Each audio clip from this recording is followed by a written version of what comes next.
السلام علیکم ورحمۃ اللہ۔ قدم بقدم تفسیر میں آگے بڑھتے ہوئے الحمدللہ ملاحظہ فرمائیں آج 233 نمبر سورہ بقرہ کی آیت کی تفسیر۔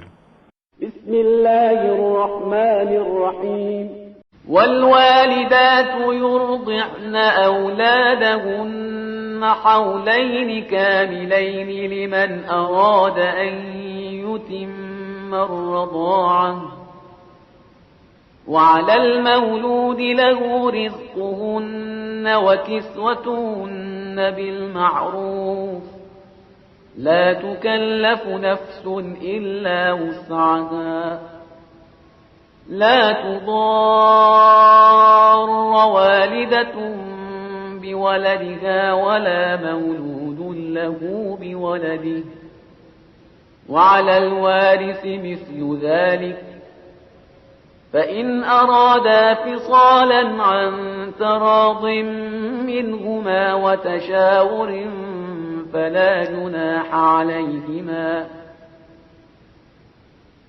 وإن أردتم أن تسترضعوا أولادكم فلا جناح عليكم إذا سلمتم ما آتيتم بالمعروف واتقوا الله واعلموا أن الله بما تعملون بصير۔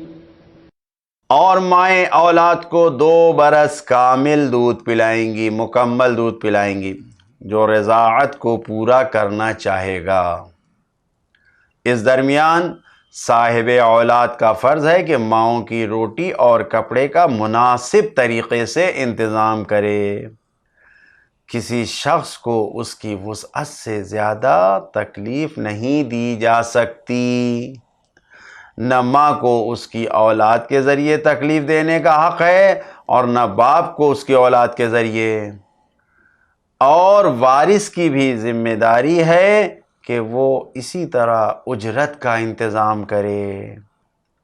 پھر اگر دونوں باہمی رضامندی اور مشورے سے دودھ چھوڑانا چاہیں تو کوئی حرج نہیں ہے، اور اگر تم اپنی اولاد کے لیے دودھ پلانے والی تلاش کرنا چاہو تو اس میں بھی کوئی مضائقہ نہیں ہے، کوئی حرج نہیں ہے، بشرطے کہ متعارف طریقے سے، جو طریقہ رائج ہے اس طریقے سے ان کی اجرت ادا کرو اور اللہ سے ڈرو، اور یہ سمجھ لو کہ وہ تمہارے اعمال سے خوب باخبر ہے، وہ سب کچھ دیکھ رہا ہے۔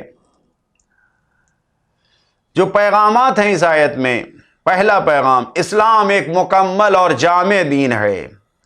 ہر چھوٹی بڑی چیز کا حل اور مسئلہ اسلام میں موجود ہے۔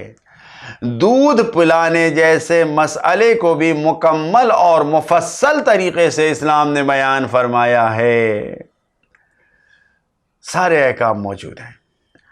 دوسرا پیغام، طلاق یافتہ ماں بھی سب سے زیادہ اپنے بچے کو دودھ پلانے کی حقدار ہے، ہرگز اس کو روکنا نہیں چاہیے۔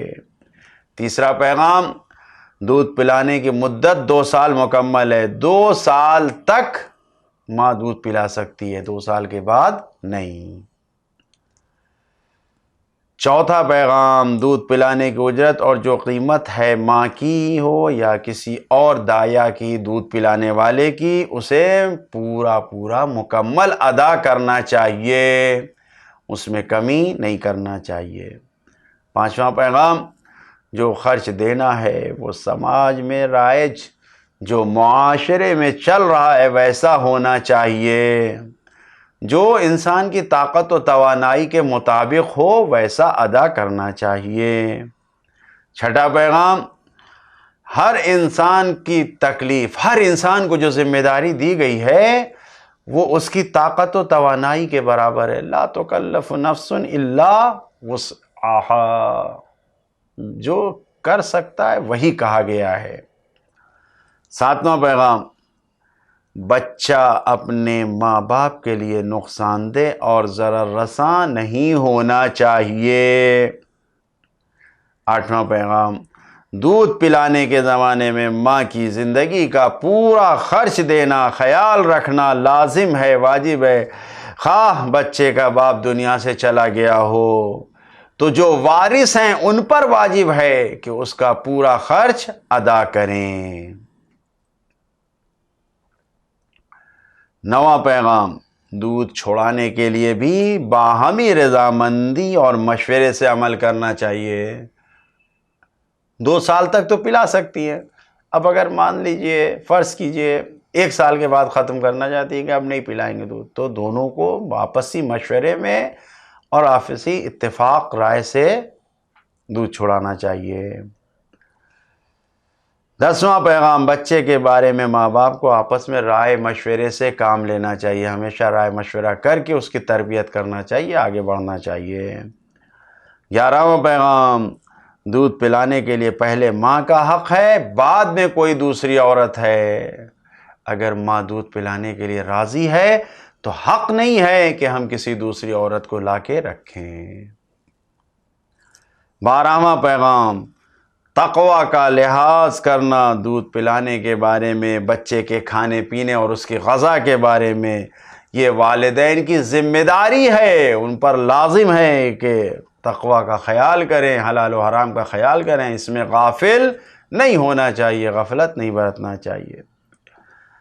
عملی پیغام، کبھی کبھی انسان کو کسی مسئلے میں جہالت سے کام کبھی بھی نہیں لینا چاہیے، ہمیشہ سوال کر کے، معلوم کر کے قدم آگے بڑھانا چاہیے، ورنہ انسان گھاٹا اٹھانے والوں میں ہی رہ جائے گا۔